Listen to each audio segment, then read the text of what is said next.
안녕하세요, 여러분. 오늘 정말 충격적인 이야기 하나 들려드릴게요. 2022년 3월, 제 친구 민수가 저한테 전화를 걸어왔어요. 목소리가 떨리면서 형, 나 완전 바보 같아. 테슬라 주식을 200달러에 100주 샀는데 지금 400달러야. 2배가 됐어. 근데 나는 왜 이렇게 불안하지? 팔아야 할까? 저는 그때 이렇게 말했어요. 민수야, 장기 투자라고 했잖아. 참아봐. 그런데 딱 일주일 후에 민수가 다시 전화했어요. 형, 미안해. 나 다 팔았어. 너무 무서웠어. 그리고 6개월 후 테슬라는 600달러가 됐죠. 민수는 지금도 그때를 후회하고 있어요. 여러분, 이런 경험 있으시죠? 주식이 오르면 지금 팔아야 하나? 떨어지면 왜 안 팔았지? 이런 생각 말이에요. 바로 이게 장기 투자가 미련하게 보이는 이유예요. 당장 수익을 낼 수 있는 상황을 무시하고 가만히 있으니까요. 실제로 2020년 3월 코로나 폭락 때를 생각해 보세요. 애플 주식이 하루에 10%씩 떨어질 때 장기 투자자들은 정말 바보 같아 보였어요. 단타 투자자들은 봐라, 우리가 미리 팔았으니까 손실 없다고 자랑했죠. 그런데 지금은 어떨까요? 그때 팔았던 사람들은 애플이 3배가 되는 걸 지켜만 봤어요. 제 대학 선배 이야기를 들려드릴게요. 2010년에 아마존 주식을 120달러에 1000주 샀어요. 12만 달러, 한국 돈으로 약 1억 3천만 원이었죠. 그런데 2018년 아마존이 2000달러가 됐을 때 어떻게 했을까요? 계속 들고 있었어요. 주변에서는 다들 미쳤다, 지금 팔아야지 라고 했는데도 말이에요. 2021년 아마존은 3400달러까지 올랐어요. 1000주면 340만 달러, 한국 돈으로 약 45억 원이 된 거죠. 1억이 45억이 됐어요.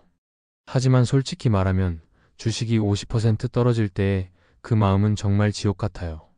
2022년 나스닥이 35% 폭락했을 때 제 지인 하나는 저한테 이런 메시지를 보냈어요. 1억이 6천만 원이 됐어. 나 정말 팔아야 할까? 후회가 장난 아니야. 작년에 팔았어야 했는데. 그 마음 정말 이해해요. 4천만 원이 증발하는 걸 보고 있으면 누가 안 흔들리겠어요. 그런데 여기서 진짜 무서운 건 뭘까요? 팔고 나서 100% 오르는 걸 보는 거예요. 제 후배 하나가 실제로 그런 일을 겪었어요. 2020년에 마이크로소프트를 200달러에 500주 샀는데 2022년 300달러 될 때 이 정도면 충분하다며 다 팔았어요. 그런데 지금 마이크로소프트가 400달러예요. 만약 계속 들고 있었다면 1억이 2억이 됐을 텐데 지금 그 후배는 내가 왜 그랬을까 하면서 후회하고 있어요. 워렌 버핏의 유명한 말이 있죠. 시장은 단기적으로는 투표기계, 장기적으로는 체중계다. 무슨 뜻일까요?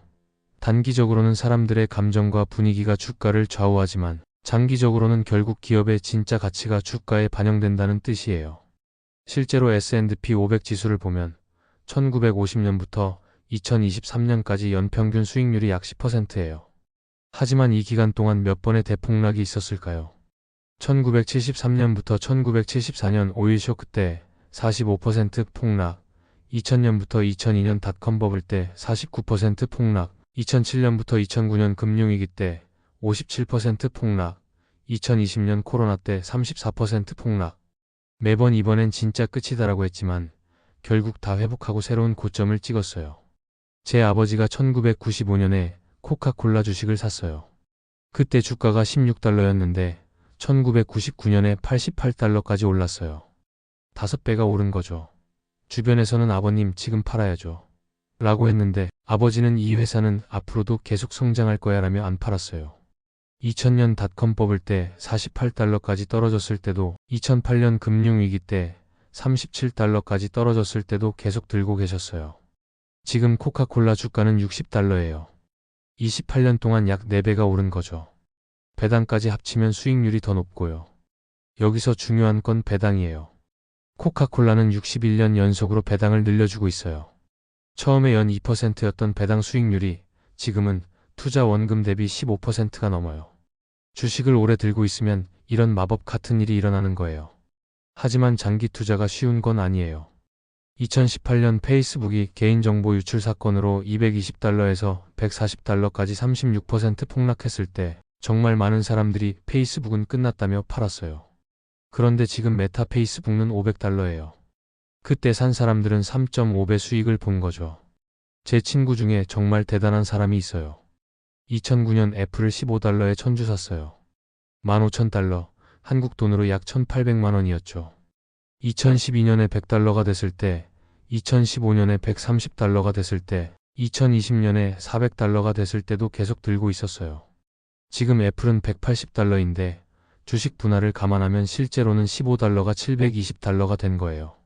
48배죠. 1,800만 원이 8억 6천만 원이 됐어요. 여러분, 이게 바로 장기 투자의 진짜 마법이에요. 1년, 2년으로는 이런 수익이 나올 수 없어요. 어마어마한 수익은 정말 5년, 10년 후에 나와요. 1억이 10억이 되고 10억이 100억이 되는 그런 수익 말이에요. 하지만 이런 수익을 얻기 위해서는 정말 많은 유혹을 이겨내야 해요. 2017년 비트코인이 한 달에 10배씩 오를 때, 2021년 밈코인들이 하루에 1000%씩 오를 때, 왜 나는 이런 재미없는 주식만 들고 있나 하는 생각이 들거든요. 제 동생이 2021년에 그랬어요. 형, 나는 애플 주식 팔고 도지코인 살 거야. 일론 머스크가 트위터에서 걔 이모티콘만 올려도 50% 올라. 이게 더 빠르잖아. 그래서 애플 주식을 150달러에 다 팔고 도지코인을 샀어요. 처음에는 2배, 3배 수익을 봤죠. 그런데 지금은 도지코인은 90% 빠졌고 애플은 180달러예요. 동생은 지금 그때 애플을 왜 팔았을까 하면서 후회하고 있어요. 장기 투자의 또 다른 적은 뉴스예요. 매일매일 쏟아지는 경제 뉴스, 전문가들의 예측, 공포와 탐욕을 자극하는 기사들. 이런 것들이 우리의 판단을 흐려놓아요. 2019년에 미중 무역 전쟁으로 미국 주식 대폭락 온다는 뉴스가 매일 나왔어요.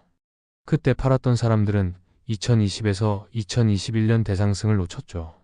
진짜 성공한 투자자들은 어떻게 할까요?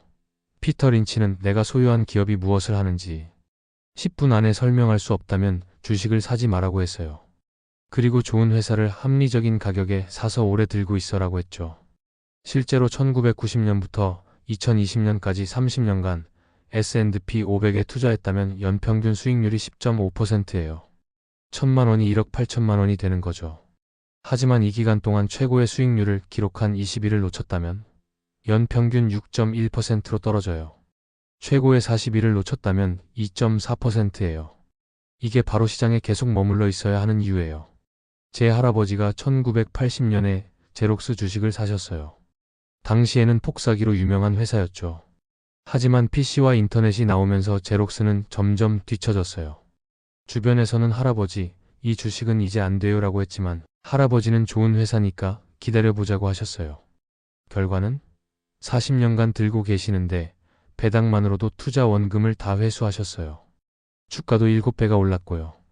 물론 모든 주식이 성공하는 건 아니에요. 그래서 내가 장기적으로 우상향할 확신을 가지고 있는 회사의 주식을 사는 것이 너무 중요합니다. S&P 500 같은 지수에 투자하면 500개 기업에 분산 투자하는 효과가 있어요. 그 중에 몇 개가 망해도 애플, 마이크로소프트, 구글 같은 승자들이 손실을 상쇄하고도 남아요. 여러분, 장기 투자는 정말 미련해 보일 수 있어요. 특히 주변에서 단타로 큰 돈을 번 이야기를 들을 때는 더욱 그래요. 하지만 기억하세요. 진짜 부자가 되는 건 한 번의 대박이 아니라 시간의 힘을 이용하는 거예요. 아인슈타인이 복리는 우주에서 가장 강력한 힘이라고 한 이유가 있어요. 2024년 지금 여러분이 1억을 투자한다면 30년 후에는 얼마가 될까요? 연 10% 수익률이라면 17억이에요. 연 12%라면 30억이고요. 이게 바로 장기 투자의 마법이에요. 당장의 작은 수익에 현혹되지 말고 시간이 만들어주는 진짜 부를 선택하세요. 제 친구 민수는 지금 다시 테슬라에 투자하고 있어요. 이번에는 절대 안 판다고 해요. 10년 후에 나를 위해서라면서 말이에요. 여러분도 10년 후에 자신을 위해 투자해보세요. 미련해 보여도 답답해 보여도 그게 진짜 부자가 되는 길이에요.